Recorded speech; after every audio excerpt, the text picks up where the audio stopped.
Sexta-feira, 25 de abril de 1986.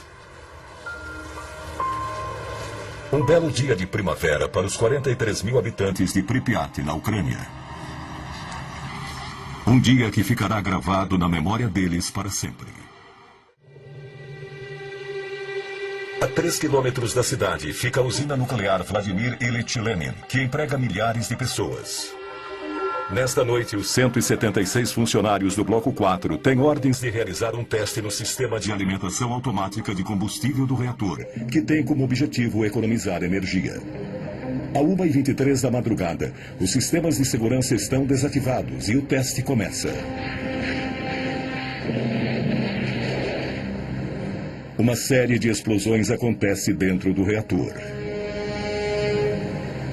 Enquanto Pripyat dorme tranquilamente, o chão da usina começa a tremer.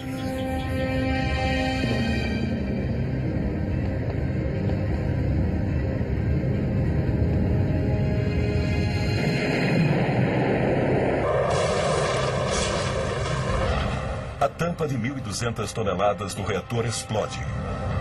Um fluxo fortíssimo de vapor radioativo começa a jorrar, espalhando urânio e grafite centenas de metros em volta da usina.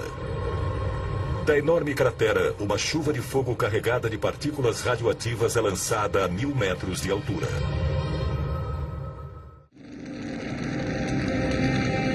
O pior acidente nuclear da história tinha acabado de acontecer.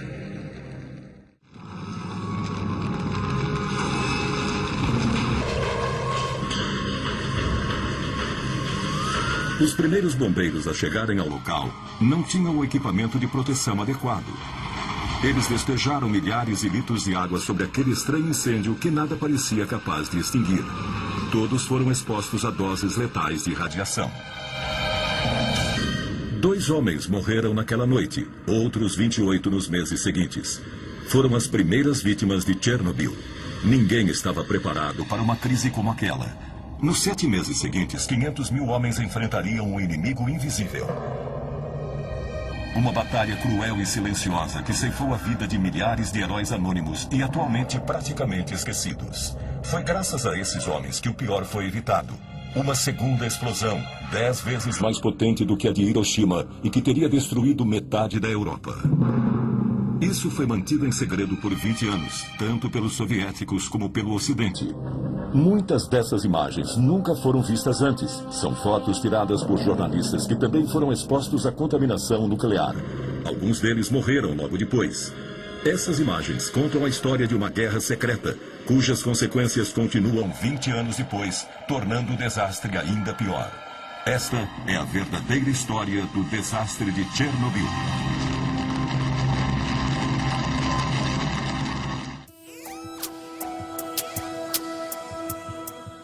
Sábado foi de muita preocupação com uma ameaça nuclear.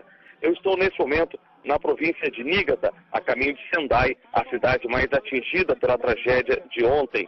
E nós fizemos um desvio pelo oeste do Japão, pelo extremo oeste, perto do mar da China, para evitar passar perto da usina atômica onde houve a explosão, que aconteceu num dos prédios que abriga o reator da usina de Fukushima, no norte do país.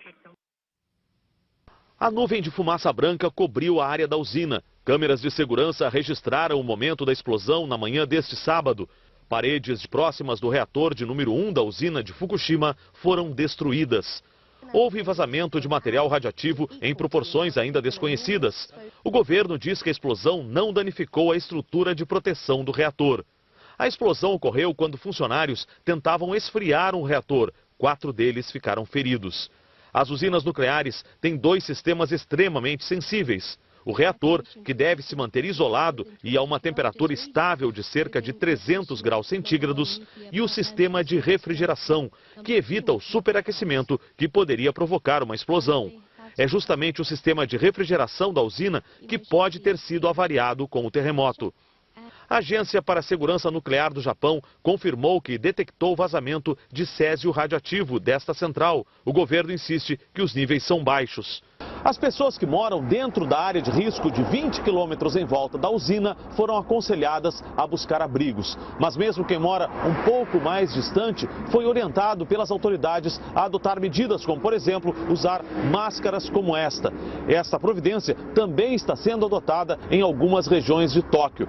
Os telefones já estão funcionando no Japão, mas é muito difícil conseguir linha porque o sistema está sobrecarregado. A Companhia de Eletricidade de Tóquio divulgou uma imagem que seria do prédio onde ocorreu uma explosão na usina nuclear de Fukushima.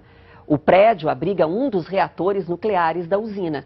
A empresa afirma que o reator não foi danificado pela explosão. Agora que a água baixou, a catástrofe provocada pelo terremoto e pelo tsunami parece ainda maior e mais chocante. Soldados vasculham os escombros em busca de sobreviventes. As pessoas choravam em desespero, enquanto as equipes de socorro atendiam os feridos. Em algumas áreas de Sendai, a cidade mais atingida, só com helicópteros é possível resgatar sobreviventes. Nesta escola, professores e alunos esperavam por socorro. São milhares de pessoas na mesma situação. Só uma força muito poderosa, como a da onda do tsunami, para revirar esses vagões, carros e reduzir a escombros casas e fábricas. O exército confirmou ter encontrado entre 300 e 400 corpos no porto de Rikuzentakata. O porto, que fica na província de Iwate, foi arrasado pela passagem do tsunami. 6 milhões de casas continuam sem energia. Mais de 215 mil pessoas no norte e nordeste do país foram levadas para abrigos.